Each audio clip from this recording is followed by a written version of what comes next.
de internet para conectarme, pero bueno, estas son cosas que van pasando en el ejercicio del periodismo. Y pues bueno, efectivamente, como dice la presentación, uno de los temas que más me ha llevado a desarrollar mi carrera periodística está relacionado con el tráfico de armas, con la presencia de organizaciones criminales y de la violencia que ocurre. Yo soy mexicano, estoy ahora en una región que seguramente han escuchado en algunas series, en los periódicos, que es el estado de Michoacán, en donde pues tenemos presencia de organizaciones criminales que ya rebasan las fronteras incluso nacionales, y una de ellas es el Cártel Jalisco Nueva Generación. Yo estoy ahora en una zona en donde una comunidad indígena ha resistido desde hace varios años los ataques de esta organización y de otras organizaciones criminales, en donde el Estado, los gobiernos estatales, forman parte de los aliados del crimen organizado, no de las comunidades. Entonces, pues yo me encuentro ahora realizando una investigación fuerte en esta región, que involucra el contubernio de las organizaciones criminales junto con minería, con otras empresas y otros intereses económicos. Y bueno, de ahí que vengo bajando de una zona muy serrana, llegando a esta parte. Y bueno, pues quisiera compartirles algunas reflexiones que el ejercicio periodístico me ha generado recientemente. Digamos, yo conozco a Gustavo y este proceso en Nueva York gracias a un periodo de tiempo en el que yo vivía allá y a mantener vínculos con las comunidades migrantes latinoamericanas en Estados Unidos, particularmente en Nueva York. Ha sido muy enriquecedor compartir con proyectos como el que tenemos en el Bronx, el Molino Informativo, y el ejercicio periodístico aquí en México. Yo lo que pienso es que ahora tenemos una coyuntura en donde el periodismo juega un papel muy importante y puede convertirse en un arma letal, porque está, por un lado, siento que muchos ejercicios de medios de comunicación están criminalizando poblaciones, están criminalizando pueblos, están fortaleciendo un discurso de odio y de división, mientras que por otro lado existen medios de comunicación, periodistas independientes, otro tipo de ejercicio periodístico donde se está investigando. Y creo que esa es la diferencia, que la investigación, el periodismo de investigación, es hoy por hoy uno de los pilares que pueden beneficiar el ejercicio de la defensa de los derechos humanos, como apuntaba Gustavo. Esa es una de nuestras tareas. Entonces, si nosotros revisamos la prensa cotidiana, si revisamos las noticias en televisión o en las redes sociales, cada vez menos en televisión, siempre más en las redes sociales, pero todos estos nos llevan a generarnos ideas muy concretas, como estereotipos y prejuicios, sin realmente informarnos. Por ejemplo, estoy pensando, un ejemplo muy claro que ocurrió ayer, antier, en la elección del Partido Demócrata de este candidato, Mamdani, Zoran Mamdani, pues fue un ejercicio importante, es un ejercicio importante para la ciudad de Nueva York, pero también vino acompañado de muchas informaciones falsas que acontecen en las redes sociales, sobre todo, de estereotipar, de prejuiciar a este político por su origen cultural y étnico. Y eso es una campaña de desinformación. Es decir, más allá de ganar o no la candidatura del Partido Demócrata, logra mostrar que todavía las campañas sucias de los medios de comunicación se usan para eso, para desinformar. Entonces, nuestra labor como periodistas, por ejemplo, en contextos de este tipo o en contextos muy polarizados, es investigar, es hablar con la gente, es realmente recopilar el sentir de las personas, es el testimonio es la investigación constante lo que nos va a permitir construir una comunicación y un periodismo distinto, mucho más sólido, mucho más viable. Y creo que también tendremos que salir. Uno de los ejercicios periodísticos que me preocupa más es que ya no estamos saliendo a campo. ¿A qué me refiero con salir a campo? Como a ir a los lugares donde ocurren las cosas. Digamos que la era en la que vivimos, con muchas posibilidades tecnológicas, nos permite enterarnos de lo que ocurre a miles de kilómetros de distancia, hacer llamadas, hacer videollamadas, pero ya no estamos yendo. Y siento que esa falta de conexión nos está alejando más de los procesos. Entonces siento que hay que salir de nuestros espacios habituales y acercarnos a estos momentos en donde podemos compartir naturalmente la palabra, escuchar, impregnarnos de lo que está pasando, muy a la usanza de lo que ocurre en otras épocas, en donde el periodista pues forma parte del contexto también de muchos lugares, ¿no? Entonces creo que esas son como algunas de las reflexiones que he estado trabajando, que he estado pensando, pues a partir de lo que estamos viendo en la actualidad, ¿no? Y me pregunto cómo va a ser cubrir contextos de violencia en unos años, cómo será cubrir, por ejemplo, las guerras que están empezando ya ahora, no solo en Medio Oriente, sino las que posiblemente se desarrollen en África o en algunas zonas de América Latina, inclusive las que incluyan Estados Unidos. Cómo vamos a reportear y a cubrir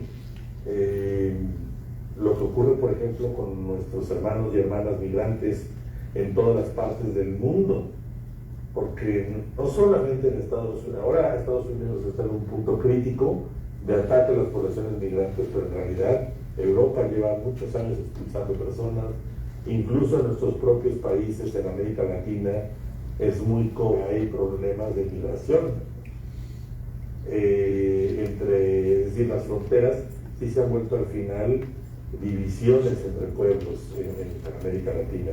Entonces yo me pregunto cómo será el ejercicio de estas coberturas, de este periodismo crítico que tendremos que desarrollar en adelante, y al mismo tiempo enfrentarnos a un fantasma que es importante mencionarlo, que es el fantasma de la precarización laboral.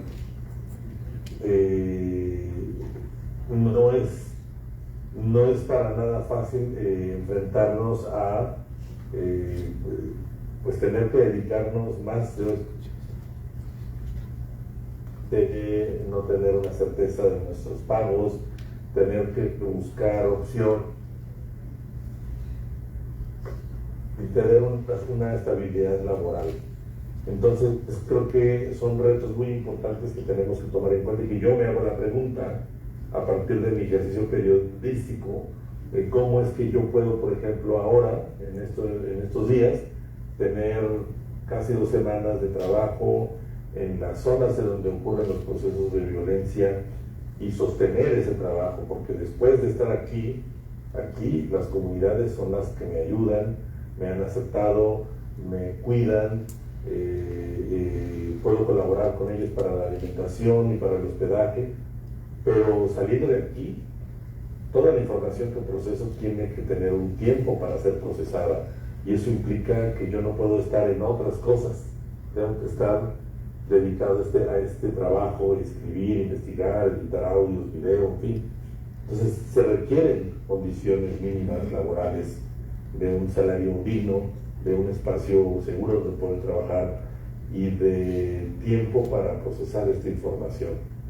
¿Qué quiero decir con todas estas cuestiones que les he mencionado? Que la labor periodística en nuestros días se va a enfrentar no solo a la inteligencia artificial, que es lo que ya tenemos enfrente, porque ahora un programa puede hacer una nota, un programa puede suplir hasta cierto punto los puestos de periodistas que realizan notas constantes, diarias, ¿no?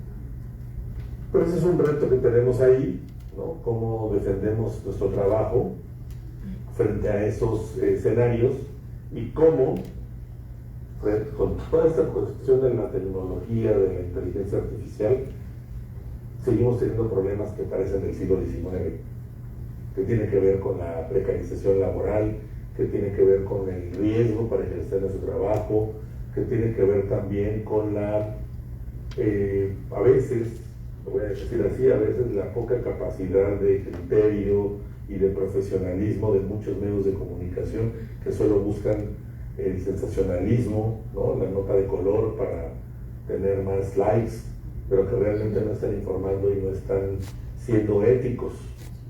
¿Cómo podemos desde el periodismo defender los derechos humanos si nosotros mismos no ejercemos esa defensa desde nuestra ética y desde nuestra capacidad de construir relatos distintos? Y ahí voy con lo de narrativas, fue un poco el tema de la presentación.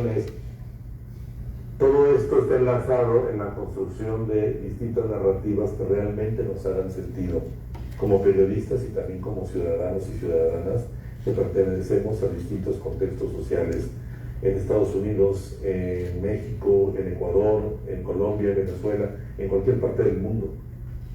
¿Cómo vamos a enfrentarnos para construir un relato que realmente sea el relato de nuestros pueblos, el relato de nuestros procesos, el relato de lo que nos interesa, y no un periodismo dedicado al morbo, dedicado al sensacionalismo y a la desinformación, y que solamente beneficia a los grandes medios de comunicación que tienen intereses económicos? Pues yo veo ese panorama tan complejo en este momento, en donde pues nos estamos enfrentando a procesos inéditos, no porque no hubiera habido guerras, no porque no hubiera habido migración antes, sino porque las formas en las que ocurren los procesos de violencia, los procesos sociales de cultura, la migración, de fascismo, todo esto que está pasando en el mundo hoy, está pasando de una manera nueva y distinta, y nos está ocurriendo a nosotros como personas en el mundo. Entonces, creo que nuestro ejercicio periodístico sí tiene que estar centrado en tener un periodismo de calidad, ¿no? Muy bien escrito, muy bien trabajado, que la gente que nos lea, que la gente que vea nuestros videos, que vea nuestras fotos, que nos escuche en radio, en podcast, en fin, que tengamos todos estos formatos, la gente que se entere de las cosas por nosotros, depende un poco de nuestra visión y de nuestra información para tener un criterio, para entender qué hacer, qué pasa en el mundo. Esa es una responsabilidad importante, y entonces esa responsabilidad la tenemos que cuidar y alimentar constantemente. Yo siempre he creído que la formación constante de la persona que se dedica al periodismo es fundamental. Hay que estar enterados y enteradas, hay que hablar con las personas, ser muy receptivos en la escucha, tratar de ser cuidadosos en las palabras, y entonces ejercer un periodismo que tenga toda esta riqueza y toda esta variedad, y que recupere pues las tradiciones periodísticas, las mejores con las que contamos en América Latina, que yo creo que son muchísimas y que vale mucho la pena traer siempre al frente en nuestro trabajo. Y bueno, pues no quisiera aburrirles demasiado, sé que también tienen otros ponentes, otros participantes. A mí me gustaría como enlazar o ir cerrando un poco estas reflexiones en la medida en la que nos estamos enfrentando a todo esto, y a veces las cosas nos superan. La realidad va muy rápido, los procesos van por encima de nuestra capacidad de reacción a veces, pero siempre creo que hay que ser muy conscientes de que tenemos una responsabilidad ética, una responsabilidad con la gente, una responsabilidad social, y nosotros tenemos que apegarnos a relatar lo que realmente ocurre, a ser muy transparentes, a no tener agendas políticas que nos, digamos, políticas en el sentido de que dependamos de partidos políticos, dependamos de organizaciones comerciales, empresariales, sino realmente construir nuestras agendas periodísticas en función de las necesidades de comunicación que se tienen en la sociedad. Y creo que con eso lograremos. Y también hay otra cosa que es importante, que es la aceptación, ¿no?, de la subjetividad. Entender que no hay un periodismo objetivo, no hay una verdad pulcra, totalmente limpia, que podamos entregar formalmente. No, la verdad es subjetiva, nuestro trabajo es subjetivo, pero si nosotros actuamos con una calidad, con un cuidado ético, el resultado de nuestro trabajo periodístico va a tener estas mismas características y siempre va a estar más apegado a lo que realmente ocurre que a las narrativas falsas, enajenantes, que pretenden desinformar y aprovecharse de la gente en muchos sentidos. Entonces, bueno, pues esas son algunas reflexiones que yo quería compartir con ustedes, que están reunidos y reunidas en persona. Me gustaría mucho poder asistir en otro momento en vivo y acompañarles, tal vez el año que viene, si se me permite, y compartir en persona pues las distintas inquietudes que se presenten desde diferentes ángulos. Por mi parte, pues esta sería mi aportación. Son más preguntas que certezas, pero preguntas que parten de un trabajo constante que está construyéndose y reflexionándose todos los días. Muchas gracias. Un aplauso, por favor, para los invitados de una pregunta respecto al tema. Es momento de pasarle el micrófono. Ok, Gustavo. Bueno, Heriberto, saludos desde Nueva York. Bueno, somos parte del equipo de Moreno Informativo aquí en Nueva York. Él es el director también. Lo que quería preguntarte en este contexto a los comunicadores que estamos aquí en Nueva York, quizás no atravesamos esos peligros, son otros los que atravesamos acá, pero no, sin lugar a dudas, no los que se atraviesan en México o como ahora en el... Bueno, no creo que me escuche. No sé si ahí me escuchas. Hola. Okay. Hola, Gustavo, ahí te escucho. Okay. Te decía que la pregunta iba encaminada a que, si bien es cierto, los periodistas en Latinoamérica, en México y ahora también en Ecuador y en varias partes, cruzan un peligro eminente que no es la realidad de Nueva York. Aquí hay otros temas que nos tocan también, pero no es esa realidad. ¿Cómo desde el ejercicio periodístico que tú vienes llevando has logrado de alguna forma seguir siendo esa voz de los pueblos indígenas, esa voz de hablar acerca de las mafias, acerca de todo el entramado de armas y algunas investigaciones que tú has venido llevando y que se han publicado en varios medios allá en México y en Latinoamérica, por supuesto? Pues bueno, ha sido muy complicado salir adelante. Pues lo primero que siento que es importante decir es que en materia de seguridad, por ejemplo, mi trabajo periodístico siempre lo he tratado de desarrollar siendo muy consciente de los riesgos, haciéndole caso al miedo, porque el miedo genera la capacidad de reacción, de prevenir, y siendo muy riguroso con asumir y llevar a cabo las mismas medidas de seguridad que se me indican de las comunidades, por ejemplo. Eso me ha permitido pues poner siempre por delante la vida y no una fotografía o un video, por mucho que pudiera ser como sensacional tener ciertas imágenes y tal, a veces eso implica el riesgo de la vida. Entonces yo he sido muy cuidadoso con eso y siento que al mismo tiempo trato todo el tiempo, en cada trabajo, en cada cobertura, de ser muy receptivo a lo que me cuentan en las comunidades, de entender de dónde viene una denuncia, una temática, un testimonio, de no pensar nunca que yo tengo el conocimiento previo y que entonces el ir a entrevistar ya es nada más una formalidad. Para mí siempre están las voces de las personas con las que trabajo por delante.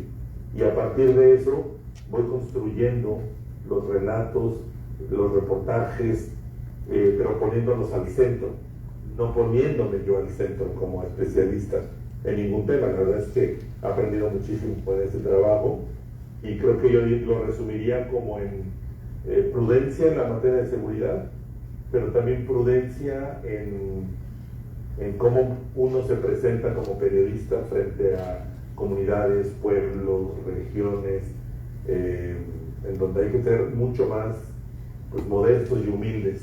Y eso me ha permitido mantenerme desde hace muchos años en contextos en donde pues, es difícil, es complicado vivir en estas zonas, trabajar, ganarse la confianza, pero creo que eso, ser transparentes y ser éticos siempre ayuda.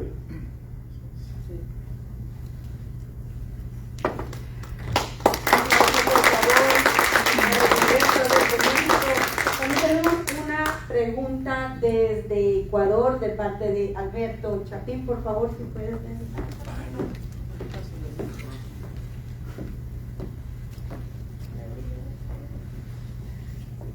Heriberto, muy buenas tardes, un gusto y un placer escucharte. Quería preguntarte, creo que es una curiosidad de muchos saber, el crimen organizado y el narcotráfico en Hispanoamérica es un mal necesario para muchas comunidades, porque es su sustento. ¿Cómo viven estas comunidades o estos pueblos bajo esta visión? Porque si no existieran estos, la pobreza se acrecentaría. Y viven entre el miedo y la necesidad. ¿Cuál es la conciencia o la madurez que van adquiriendo estas personas o estas comunidades para buscar alternativas de vida sostenibles y vivir mejor y no bajo este eterno miedo? Pues mira, yo me he encontrado con muchas opciones posibles. Para muchas comunidades, efectivamente, la economía desarrollada por el narcotráfico es la economía que les permite subsistir. Pero eso implica también que al aceptar eso, también están aceptando otras cosas que realmente, o sea, como el miedo, como la violencia, como el ser criminalizados.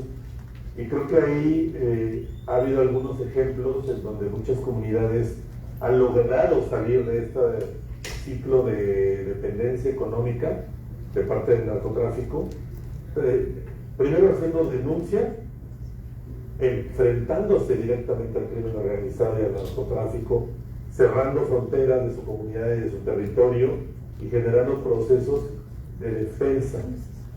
Por ejemplo, aquí en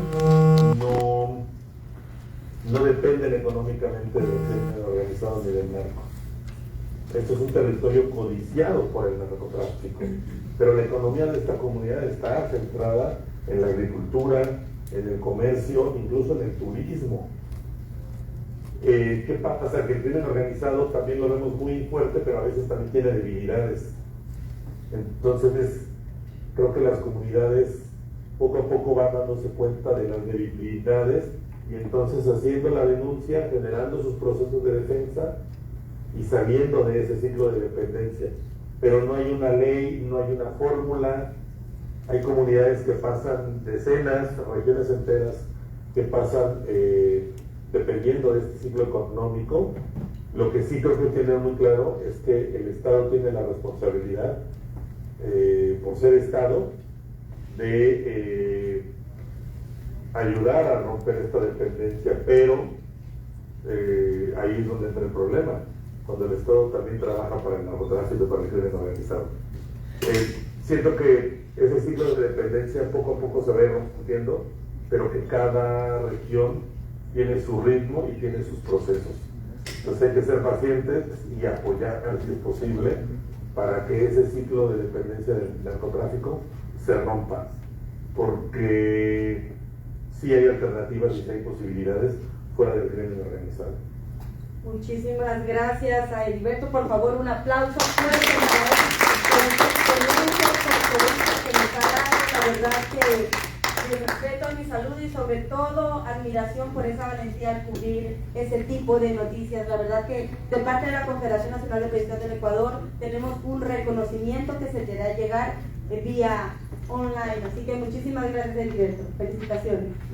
Muchísimas gracias y cualquier cosa pueden encontrarme en las redes sociales con mi nombre, Heriberto Paredes, o como me dicen los amigos, Beto Paredes, y así Gustavo tiene todas las comunicaciones, se pueden encontrar en Instagram, en Facebook, en lo que era Twitter, y a la orden para cualquier comunicación. Muchas gracias.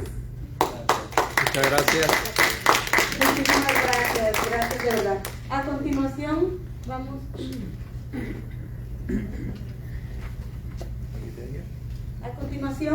a dar inicio a una conferencia presencial. Pero no cualquier conferencia. Les quiero hablar a continuación de la persona que va a estar con nosotros.